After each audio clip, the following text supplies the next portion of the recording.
I said a short word on this week's Pasha where it says that Avram was looking to buy a field and Ephron sold him the Muras HaMachpelah, and it says that the Muras HaMachpelah is the doorway to heaven.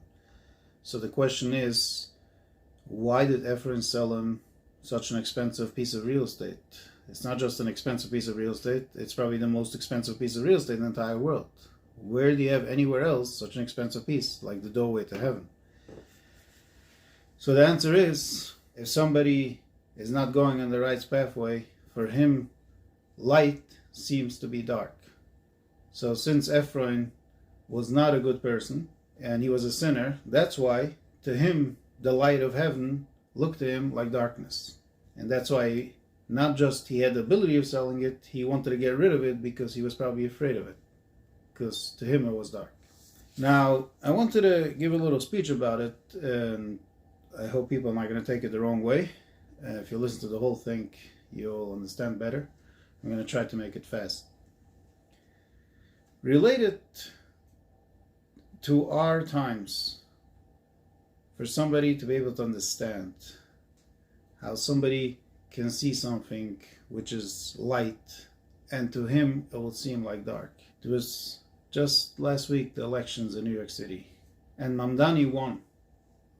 Now I heard from a Reform rabbi that he said that him and a group of other Reform and conservative rabbis had a meeting with Mamdani, and they realized that he doesn't just have critique on Israel, he literally does not like the state of Israel. He doesn't believe that Israel has a right to exist. And it sounded, the way he spoke, that he's kind of shocked. And the other rabbis are also kind of shocked, because they realize that Mamdani is an anti-Semite. He hates Jews with a passion. Now the question is, how come they didn't realize it a long time ago? Why did they participate with this kind of people who are Jew haters, and they thought that those people are just, good people, and they have critics in Israel the same way those lefty Jews have in Israel? You know what the answer is? Precisely what the Torah says in this week. It's precisely what the Nuvi says, because that concept that somebody could see light as dark says in the Nuvi, in Oishaya. It says, "V'tzadikim yarchibam, elishuam kashribam," that the righteous go in the pathway of Hashem, and the evil people stumble upon them. So they both could go in the same direction, but since a person is evil, he will see that direction as a dark pathway. He will not be able to perceive the light. And that's exactly what applies over here. All those lefty people, what they have seen is their twisted mind about the whole subject of Israel. Therefore, they're too blind to see that they're standing right next to an anti-Semite, thinking that this person is on their side. Because it's not just Mamdani.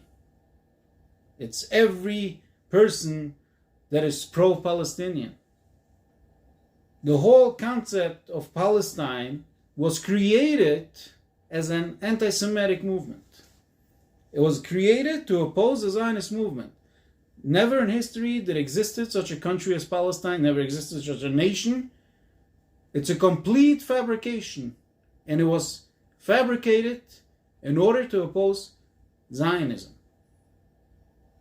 And today's day, anti-Zionism is the new version of anti-Semitism. In the 1930s, the Europeans were screaming, "All Jews to Palestine." And today's days, they're screaming, "All Jews out of Palestine." This whole concept of Palestinian people defines haters of Jews. And if anybody is pro-Palestine, means that person is a Jew hater.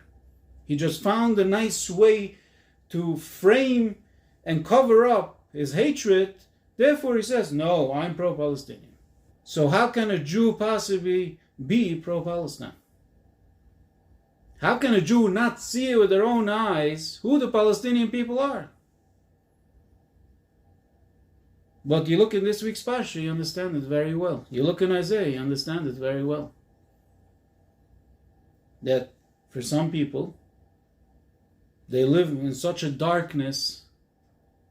Therefore, for them light looks like dark, and dark looks for them light.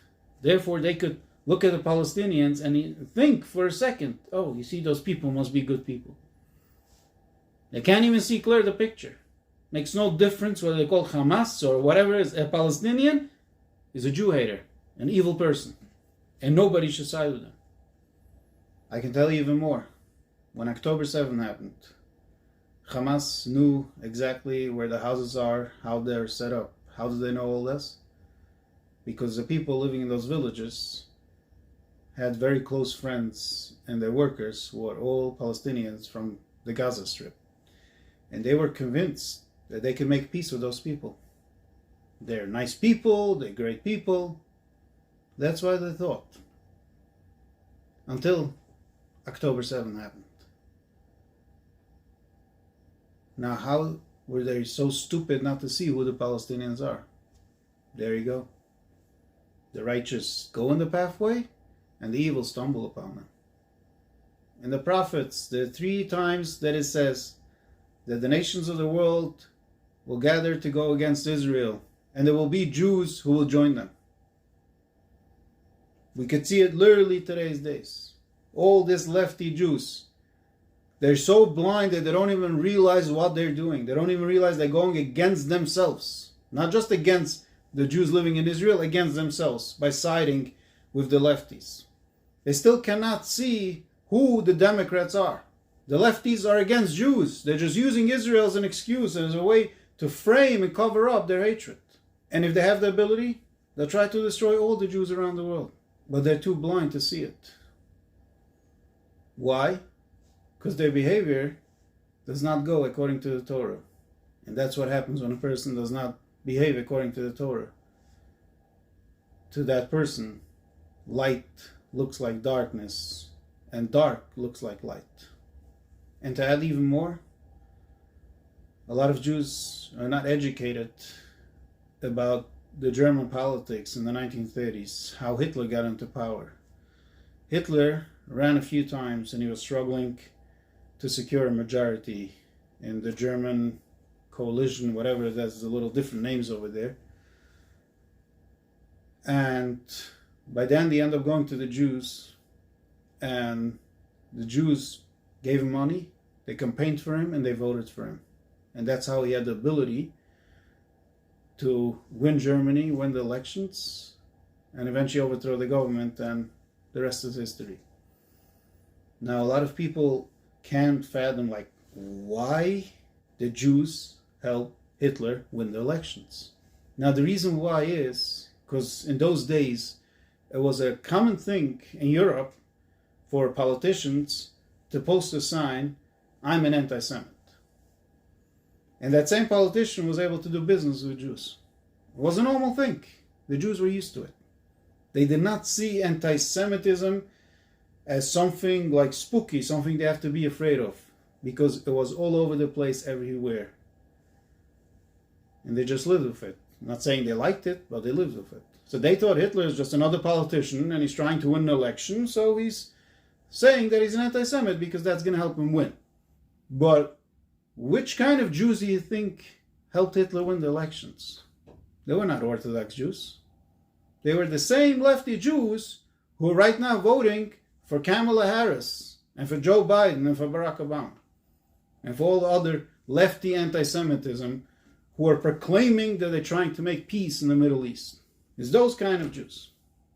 Because the Orthodox Jews claimed you can't trust Hitler. Because first of all, to us, the concept of gas chambers is something that we know because it happened already, but in those days it didn't happen before, therefore nobody was able to, think about such an event. But the Orthodox Jews were able to realize that Hitler wrote an entire book against Jews, or entire chapters in his book against Jews, and he was so tuned in his ideology of anti-Semitic, and he was an idiot, therefore they said he can't trust this person. But they still went on and they gave him campaign money and they helped him win the elections. And when did they realize who Hitler is? By Kristallnacht, when their money was stolen. and they had to run for their lives from Germany. And some of them didn't even make it out alive. And all of that happened was because their behavior was not the behavior which Hashem wanted them, the behavior to be. Therefore, darkness looked to them like light, and they didn't have the ability of seeing things clear. And the same thing is right now in our times. Every Jew that's going out protesting against Israel, even though he's critic on Israel, he's pro-Palestine, he wants to make peace, what you're doing is you're siding with anti-Semitism. You're joining a protest together with Jew haters. People who want to destroy you, not people in Israel. They also want to destroy Israel, but they want to destroy you because you're a Jew. So maybe this election woke up some Jews, and hopefully it'll wake up more Jews when they're going to start realizing who the lefties are. And they're going to start realizing why they couldn't see that a long time ago. Is because their behavior is not the way the Torah asks them to behave. Therefore, they cannot see things clear. Now, when a person realizes that he made a mistake on his behavior, most people have a difficult time to acknowledge that they made this mistake. Why is that? Because every person has an ego in them. And if a person realizes, oh, I made a mistake, a person started thinking, oh, that means I'm wrong. And nobody wants to feel they're wrong. Therefore, they will lie to themselves and convince themselves and try to do everything to defend themselves that they were right. So for that, I want to tell you, my brothers, you are not wrong. You made a mistake. You're a human being. Nobody is perfect. And God created you not perfect. And God gave the challenges to everybody, knowing that people will fall through. And that's why He made such a thing as repenting. And it's never too late. So nobody should be afraid to say they made a mistake, because I also made mistakes. Everybody makes mistakes.